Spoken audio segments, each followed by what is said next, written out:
Welcome to Poojika electronics. இந்த வீடியோவில் நம்ம என்ன பார்க்க போகிறோன்னா, நம்ம கடைக்கு வந்து ஒரு எல்இடி டிவி டெட்டு ப்ராப்ளத்தை வந்தது. ஃபஸ்ட்டு டெட்டாக இருந்தாக்கா பவர் சப்ளை தான் ப்ராப்ளம். இந்த ப்ராப்ளத்தை எப்படி சரி பண்ணுறேன்னு பார்த்து தெரிஞ்சுங்க. வாங்க வீடியோக்குள்ளே போகலாம். ஃபஸ்ட்டு நம்ம கடைக்கு பார்த்தீங்கன்னா, ஒரு டிவி வந்தால் பவர் சப்ளையில் ரிப்பேர்னு தெரிஞ்சு போச்சுன்னா, ஃபஸ்ட்டு பவர் சப்ளை விட்டுடணும். அதுக்கப்புறம் ஒரு டேப் தனியாக 12 வோல்ட் ஒரு தனியாக டேப் இருக்கும். அந்த டேப் எதுக்குன்னாக்கா, கம்பெனிக்காரங்க அப்படி தான் செக் பண்ணுவாங்க. நாமளும் அப்படி தான் செக் பண்ணோம். இந்த 12 வோல்ட் டேப்பில் பவர் சப்ளை வந்து சன்டைரக்ட் அடாப்டர் இருந்தாலும் கொடுக்கலாம். இல்லை பவர் சப்ளை வந்து அடாப்டர் இருந்தாலும் நம்ம 12 வோல்ட் கொடுத்து ஃபஸ்ட்டு மதர் போர்டு நல்லா தான் செக் பண்ணிடணும். ஏன்னா மதர் போர்டு நல்லா இருந்தால் மட்டும்தான் நம்ம அடுத்த ஆப்ரேஷன், அதாவது பவர் சப்ளை ப்ராப்ளமா இல்லை அவுட்புட்டில் ப்ராப்ளமா, எந்த ப்ராப்ளம் இருந்தாலும் நம்ம வந்து அடுத்த கட்டத்துக்கு போகணும். ஏன்னா சப்போஸ் நம்ம செலவு பண்ணுவோம், நம்ம வந்து பவர் சப்ளை போர்டு வாங்குவோம், இதுமாதிரி இன்வெர்ட்டர் போர்டு வாங்குவோம், ஏகப்பட்ட செலவு இருக்குது. இருந்தாலும் நம்ம செலவு பண்ணுறதுக்கு முன்னே ஃபஸ்ட்டு மதர் போர்டு மட்டும் நல்லா தான் பார்க்கணும். அது ஓகே இருந்தால் மட்டும்தான் நம்ம அடுத்த ஸ்டெப் எடுக்கணும். அதனால் நம்ம செக் பண்ணுறது பவர் சப்ளை எதுவுமே பார்க்கக்கூடாது. ஒரு டெட்டாக ஒரு ஃபால்ட் ஒரு டிவி நம்மளுக்கு சர்வீஸ் வந்ததுன்னா ஃபஸ்ட்டு 12 வோல்ட் கொடுத்து 12 வோல்ட் கொடுத்த உடனே ஆன் ஆகுதான் செக் பண்ணணும். அது ஆன் ஆன பிறகு தான் அடுத்த ஆப்ரேஷன் நம்ம என்ன பண்ணணும். இப்போ நான் இந்த டிவியில் என்ன பண்ண பாருங்கள். தனியாக ஒரு பவர் சப்ளை எடுத்துகிட்டேன்.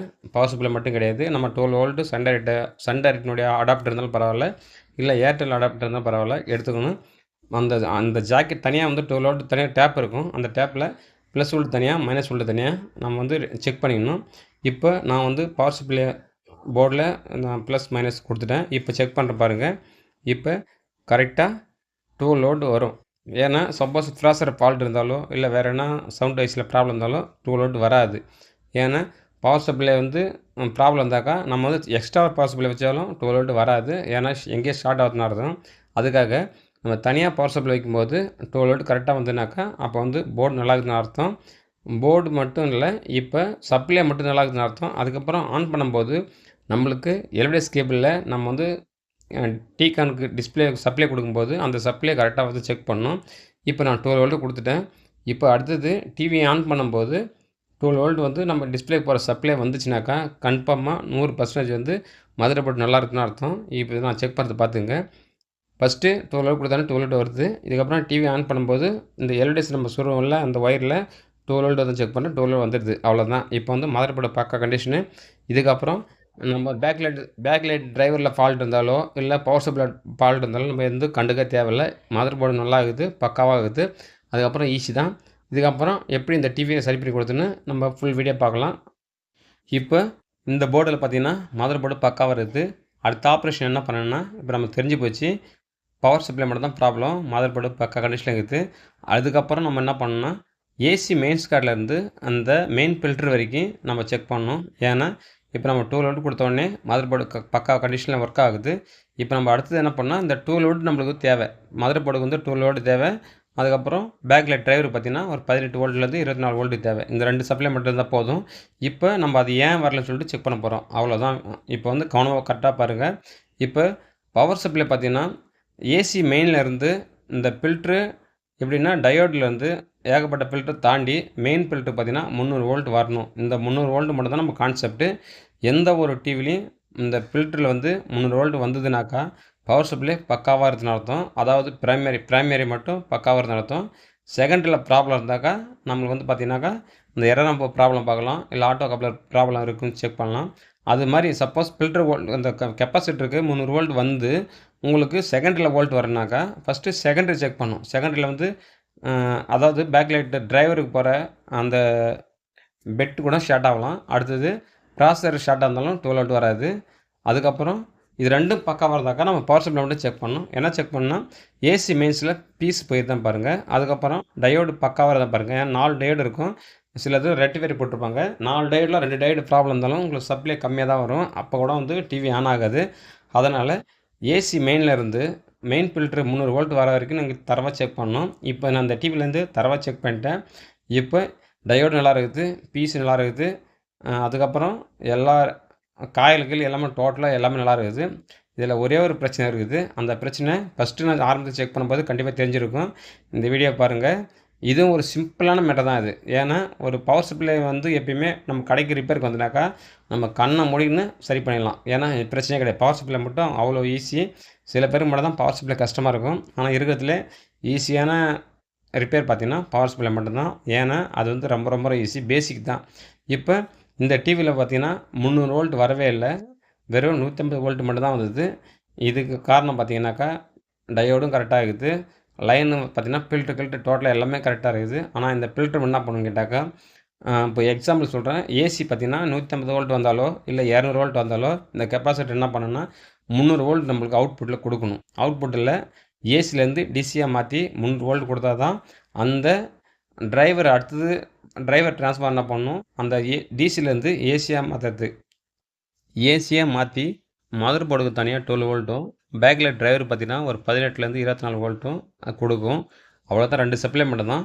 இந்த 2 சப்ளையில் வந்து பவர் சப்ளையில் கொடுக்க முடியலனா தனியாக நம்ம பவர் சப்ளையோட கொடுக்கலாம். அந்த பவர் சப்ளை பார்த்தீங்கன்னா 12 வோல்ட்டு தனியாக 12 வோல்ட்டு, பேக்கில் தனியாக 24 வோல்ட் கொடுத்து கூட சரி பண்ணலாம். இந்த மெயின் போர்டில் பவர் சப்ளை ப்ராப்ளம் இருந்தாலும் அதுமாதிரி பண்ணிக்கலாம். இப்போ இந்த கெப்பாசிட்டர் பாருங்கள், பழைய கெப்பாசிட்டர் பார்த்தீங்கன்னா கம்மியான ஆம்பியரு, அது கம்மியான வோல்டேஜ் தான் இருந்தது. இப்போ நான் வந்து பார்த்திங்கன்னா அதிகமான எம்எஃப்டி, அதிகமான வோல்டேஜ் நான் கொடுத்துட்டேன். இது ஏன்னு கேட்டிங்கன்னா இது ஒரு சைனா டிவி, இந்த டிவியில் கம்மியாக தான் கொடுப்பாங்க. நாம் வந்து இதுக்கப்புறம் இந்த ப்ராப்ளம் வராத இருக்குன்னா நம்ம வந்து கெப்பாசிட்டியோடைய வேல்யூவை நம்ம கூட்டி போடலாம், ஒன்றும் பிரச்சனை கிடையாது. ஒரு எக்ஸாம்பிள் சொல்கிறேன் பாருங்கள். சாதா டிவியில் பார்த்தீங்கன்னா ஒரு 330 volt 16 volt 330 MFD 16 volt condenser போட்டிருப்பாங்க. நாம் வந்து பார்த்திங்கன்னா 470 எம்எஃப்டி 35 வோல்ட் கூட போடலாம், ஒன்றும் பிரச்சனை கிடையாது. இப்போ இந்த கெப்பாசிட்டியில் மட்டும்தான் ப்ராப்ளம். ஏன்னா நீங்கள் ஃபஸ்ட்டு ஆரம்பத்தில் செக் பண்ணும்போது தெரிஞ்சிருக்கும் உங்களுக்கு, இதில் 300 வோல்ட் வரல. அதனால் இந்த 300 வோல்ட் வர வரைக்கும் இந்த கெப்பாசிட்டரை மெயின் ஃபில்டரில் வந்து மாற்றி பார்க்குறேன். இது ஃபால்ட்டே பார்த்தீங்கன்னா மெயின் ஃபில்டர் மட்டும்தான். இதை மாற்றின உடனே 300 வோல்ட் வந்துடுது. செகண்டில் பார்த்தீங்கன்னா 12 வோல்ட் தனியாக வந்துடுது. பேக் லைட்டு பார்த்தீங்கன்னா 24 வோல்ட் தனியாக வந்துடுது. அவ்வளோதான். இந்த பவர் சப்ளை வந்து பிரைமரி ப்ராப்ளம் இருந்தாலும் கவலையே தேவையில்லை. நம்ம தனியாக போர்டு தனியாக வைக்குது. எப்படின்னா பவர் சப்ளை டு இன்வெர்ட்டர் தனியாக போர்டு வைக்குது. இன்வெர்ட்டர் தனியாக சப்ளை கொடுத்துடலாம். Power supply 12 volt mother board கொடுத்தாக்கா ஒர்க் ஆகும். அவ்வளோதான், ரொம்ப ஈஸியான மெத்தட் தான் இது. இப்போ இந்த போர்டில் பார்த்தீங்கன்னா நான் வந்து சொன்ன மாதிரி கெப்பாசிட்டரை மாற்றிட்டேன். எப்படின்னா இந்த கெப்பாசிட்டர் பார்த்தீங்கன்னா வேல்யூ அதிகமாக போட்டேன், வோல்டேஜும் கொஞ்சம் அதிகமாக போட்டுக்கிறேன், ஒன்றும் பிரச்சனை கிடையாது. இந்த கெப்பாசிட்டர் சேஞ்ச் பண்ணும்போது அதுக்கப்புறம் செகண்டில் வந்து நம்மளுக்கு தேவையான வோல்ட்டு பார்த்தீங்கன்னா 12 வோல்ட்டு, எல்இடி டிரைவர் பார்த்தீங்கன்னா 24 வோல்ட்டு. இதை செக் பண்ணால் போதும். நம்ம செக் பண்ண வேண்டியது முக்கியமானது 2 வோல்ட் தான் எல்இடி பொறுத்த அளவுக்கு.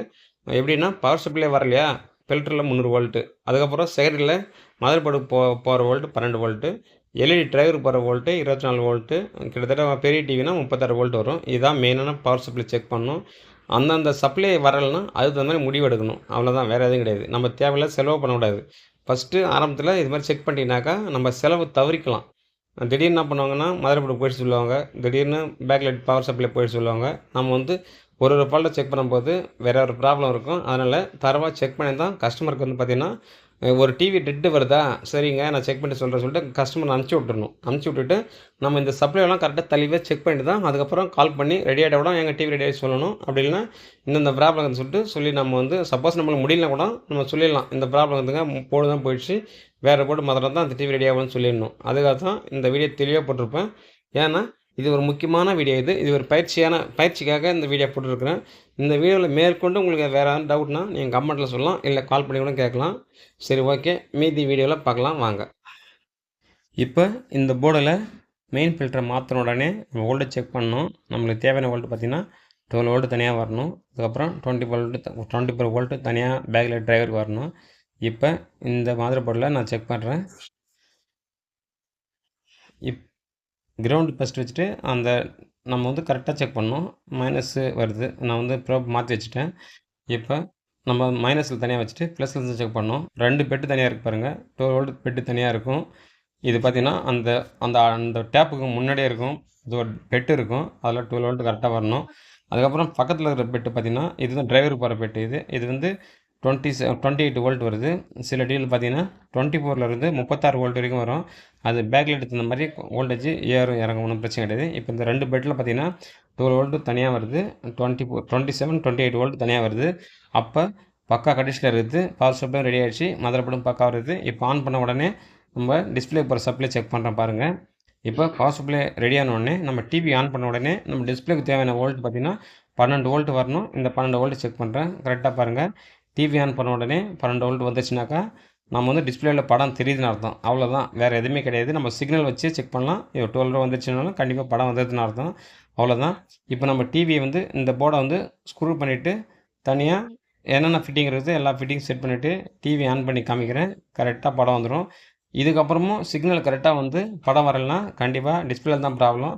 இப்போ இந்த மதர் போர்டில் நம்மளுக்கு தேவையான வோல்ட் பார்த்தீங்கன்னா பேக்லைட் சப்ளையும் வந்துடுது. பேக்லைட் சப்ளை செக் பண்ண பாருங்கள் 56, 57 வோல்ட் வந்துடுது. இப்போ வந்து பேக்லைட் கண்டிப்பாக எரியும். இப்போ எரியுது நீங்கள் பார்க்குறீங்க. அதுக்கப்புறம் பார்த்தீங்கன்னா 12 வோல்ட் சப்ளை வருது. 12 வோல்ட் சப்ளை வந்த உடனே ஆன் பண்ண உடனே டிஸ்பிளேக்கு 12 வோல்ட் சப்ளை போகுது. ஆஃப் கண்டிஷனில் ஒரு வோல்ட் இருக்கும், ஆன் கண்டிஷனில் ஒரு வோல்ட் இருக்கும். இப்போ ஆஃப் கண்டிஷனில் கரெக்டாக வருது, ஆன் கண்டிஷனில் கரெக்டாக வருது. இப்போ ஆன் கண்டிஷனில் கரெக்டாக வந்த உடனே நம்ம டிஸ்பிளே பார்த்தீங்கன்னா எல்இடி கேபிள் சொருகணும். இது வரைக்கும் பவர் சப்ளை நம்ம செக் பண்ண போடுதுன்னா நீங்கள் வந்து டிஸ்பிளே லைனை கைட்டு விட்டு தான் செக் பண்ணணும். ஏன்னா சப்போஸ் பவர் சப்ளை ஸ்டார்ட் ஆகி அதிகமாக வந்து பவர் வந்தாக்கா டிஸ்பிளே வீணாக போயிடும். அதனால் நம்ம டிஸ்பிளே வந்து பவர் சப்ளை செக் பண்ணும்போது டிஸ்பிளே லைன் கொடுக்கக்கூடாது. டிஸ்பிளேவில் வந்து பார்த்திங்கன்னா எல்லா வோல்ட்டும் செக் பண்ணிட்டு கரெக்டாக 12 வோல்ட் வந்தால் மட்டும்தான் நம்ம வந்து டிஸ்பிளேவுக்கு எல்இடி கேபிள் சொருகணும். அது வரைக்கும் எல்இடி கேபிள் சொருகக்கூடாது. நான் வந்து இப்போ செக் பண்ணி எல்லா வோல்ட்டும் கரெக்டாக இருக்கும்போது தான் நான் எல்இடி கேபிள் சொருகிறேன். சொருகிட்டு இப்போ ஆன் பண்ணும்போது டிவி பாருங்கள் பக்காவாக வரும். அவ்வளோதான். இப்போ இந்த டிவியில் பவர் சப்ளை செட் பண்ணிட்டேன். இப்போ ஏற்கனவே பார்த்தீங்கன்னா ரெட் லைட்டே எரியல. இப்போ ரெட் லைட் எரியுது. ஆன் பண்ண உடனே நம்மளுக்கு வந்து ப்ளூ ஸ்க்ரீன் வந்துடுது. இப்போ படம் பக்காவாக தெரியும். ஒன்றும் பிரச்சனை கிடையாது. சப்போஸ் இந்த வீடியோவில் உங்களுக்கு வேறு ஏதாவது புரியல, இல்லை டவுட் ஆகுது, இல்லை வேறு எதனா ஆல்ட்ரேஷன் பண்ணணுன்னா நீங்கள் வந்து நம்ம சேனலில் கமெண்ட்டில் சொல்லலாம், இல்லை டைரெக்டாக கால் பண்ணலாம். எப்பயுமே கமெண்ட் பண்ணாலும் சரி உடனே உங்களுக்கு ரிப்ளை கொடுப்பேன். கால் பண்ணாலும் சரி உடனே ரிப்ளை கொடுப்பேன். இந்த யூடியூப் சேனலில் யாருமே இது பண்ண மாட்டாங்க. நான் வந்து கொஞ்சம் வந்து இப்போ ஒரு வாரமாக வீடியோ போடாததுனால வந்து காரணம் என்ன பார்த்தீங்கன்னா, ஒரே வெயிலாக இருந்தது. நான் வெளில சர்வீஸ் போகிறதுனால வெளி சர்வீஸ் பார்த்துட்டு கடையில் வந்து வீடியோ எடுத்து போடுறதுக்கு டைம் கிடையாது. நான் வீடியோ போட்டு கிட்டத்தட்ட ஒரு 10 நாள் ஆகிறதுனால 8 நாள் இல்லை 7 நாள் இருக்குன்னு நினைக்கிறேன். ஆகிறதுனால வீடியோ போட்டு ஆகணும் ஒரே காரணம் தான் இந்த வீடியோ அர்ஜென்ட்டாக போடுறேன். என் வாய்ஸ் சரி கிடையாது, உங்களுக்கு தெரிஞ்சிருக்கும். ஏன்னா 2 நாளாக தலைவலி பயங்கரமாக வெயிலில் போகிறதுனால. அதனால் வாய்ஸ் டிஃப்ரெண்ட்டாக இருந்தால் கூட பார்த்து அட்ஜஸ்ட் பண்ணின்னு நம்ம சேனலை ஃபாலோ பண்ணின்னு நம்ம சேனலில் வீடியோ வந்தாலும் வரட்டா போனாலும் ஒத்துழைப்பு கொடுங்க. ஏன்னா என்னுடைய நோக்கம் பார்த்தீங்கன்னா நான் பட்ட கஷ்டத்தை நீங்கள் யாரும் படக்கூடாது. அதாவது ஒரு மெக்கானிக் படக்கூடாதுன்றதுக்காக தான் இந்த நான் சேனலை உருவாக்கினேன். ஏன்னா நான் வேலை கற்றுக்கும் போது எனக்கு யாரும் வேலை சொல்லித் தரல, கற்றுக் கொடுக்கல, எவ்வளோ கஷ்டப்பட்டேன். அதனால் என்னால் முடிஞ்ச அளவுக்கு எனக்கு தெரிஞ்ச வீடியோவை நான் வந்து வீடியோ போடுறேன். நீங்கள் பார்த்து தெரிஞ்சுங்க. சப்போஸ் புரியலைன்னா கூட நீங்கள் கால் பண்ணி கேளுங்க. எனக்கு தெரிஞ்ச என்னால் முடிஞ்ச உதவி இல்லை என்னால் தெரிஞ்ச சந்தேகம் எல்லாத்தையும் நான் தீர்த்து வைக்கிறேன். அவ்வளோதான் வீடியோ. மேற்கொண்டு தகவல்களுக்கு பூஜிகா எலக்ட்ரானிக்ஸ் சப்ஸ்கிரைப் பண்ணின்னு ஃபாலோ பண்ணுங்கள். நன்றி, வணக்கம்.